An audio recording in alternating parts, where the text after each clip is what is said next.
Hi viewers, అందరికీ నమస్కారం.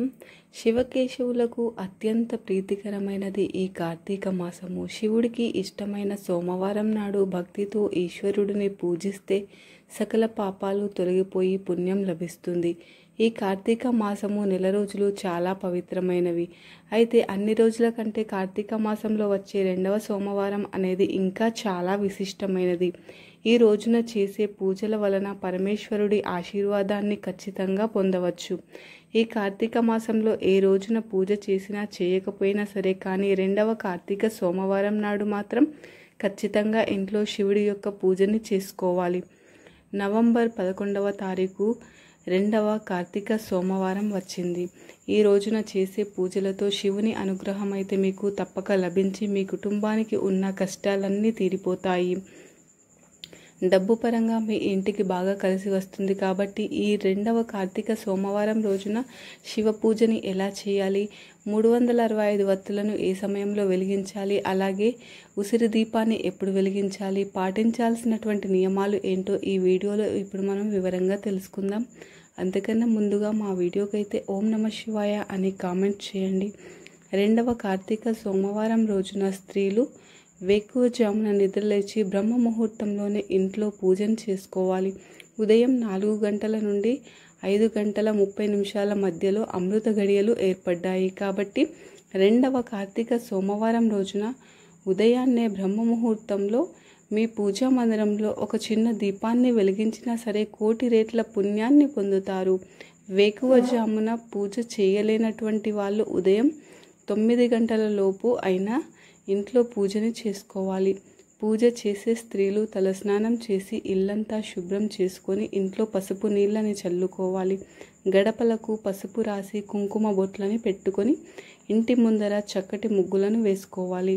పూజా మందిరాన్ని శుభ్రం చేసుకొని శివపార్వతుల చిత్రపటానికి గంధం బొట్లని పెట్టి పూలతో చక్కగా అలంకరించుకోండి. ప్రత్యేకించి ఈ రెండవ సోమవారం రోజున జిల్లేడు పుష్పాలను శివుడికి సమర్పిస్తే అనంత కోటి పుణ్యాన్ని పొందుతారు. జిల్లేడు పుష్పాలంటే ఈశ్వరునికి ఎంతగానో ఇష్టమైన పూలు.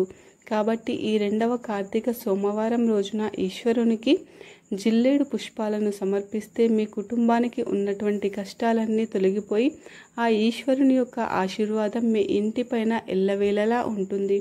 అలాగే ఈ రోజున పూజ చేసే స్త్రీలు వెండి కుందుల్లో నెయ్యిని పోసి ఇంట్లో దీపారాధన చేయాలి. వెండి ఉన్న చోట లక్ష్మీదేవి తాండవిస్తుంది. కాబట్టి ఇంతటి పవిత్రమైనటువంటి కార్తీక సోమవారం నాడు వెండి కుందుల్లో దీపారాధన చేస్తే మీ ఇంటికి అఖండ రాజయోగం లభిస్తుంది. మీ డబ్బు కష్టాలన్నీ తీరిపోతాయి.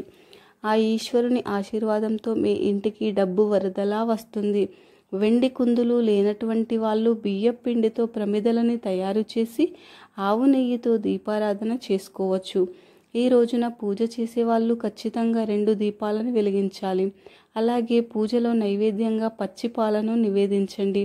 చివరగా కర్పూర హారతిని సమర్పించి శివునికి నమస్కారం చేసుకోండి. ఈ విధంగా ఎంతో సింపుల్గా రెండవ కార్తీక సోమవారం రోజున మీ ఇంట్లో ఇలా పూజ చేసుకోండి. ఈ రోజున పూజ చేసే వాళ్ళు ఖచ్చితంగా ఉపవాసం అయితే ఉండాలి. కటిక ఉపవాసం ఉండనవసరం లేదు.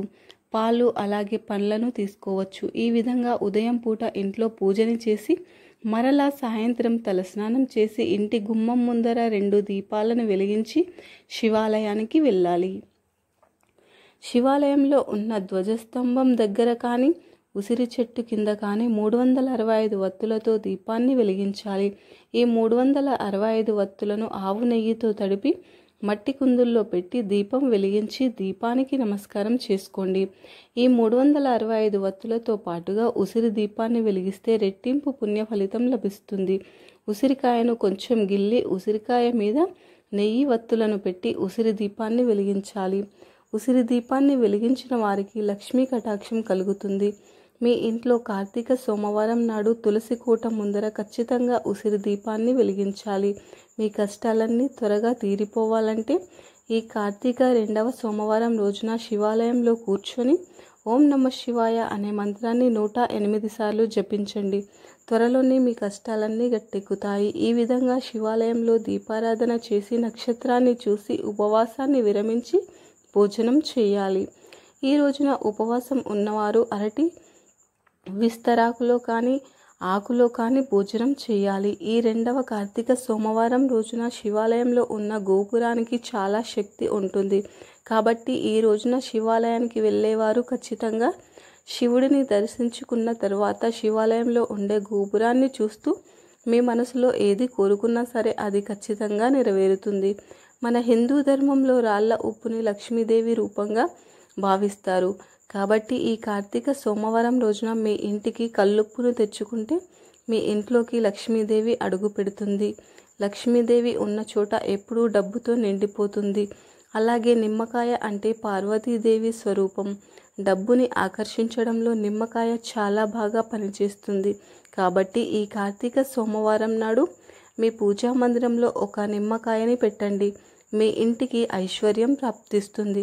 పరమ పవిత్రమైనటువంటి ఈ కార్తీక సోమవారం రోజున శివునికి అభిషేకం చేస్తే జన్మ జన్మల పాపాలన్నీ తొలగిపోయి ఈశ్వరుని కటాక్షం మీ ఇంటిపైన ఎల్లవేళలా ఉంటుంది. ముఖ్యంగా ఈ కార్తీక సోమవారం రోజున ఆవు పాలతో శివాభిషేకం చేస్తే మీ ఇంట్లో ఉన్న కష్టాలన్నీ తొలగిపోతాయి. నీటితో శివలింగానికి అభిషేకం చేస్తే జాతక దోషాలన్నీ కూడా తొలగిపోతాయి. విభూది నీటితో శివలింగానికి అభిషేకం చేస్తే మీ భర్త ఆదాయం విపరీతంగా పెరిగిపోతుంది.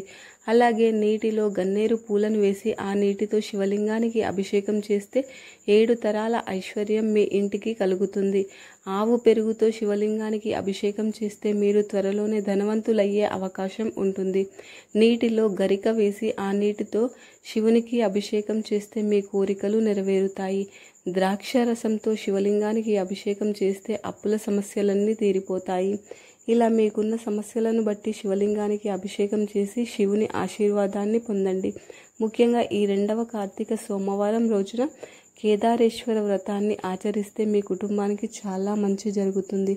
ఈ వీడియో కనుక మీకు నచ్చినట్టయితే లైక్ చేయండి, షేర్ చేయండి. ఓం నమః శివాయ అని చిన్న కామెంట్ పెట్టండి.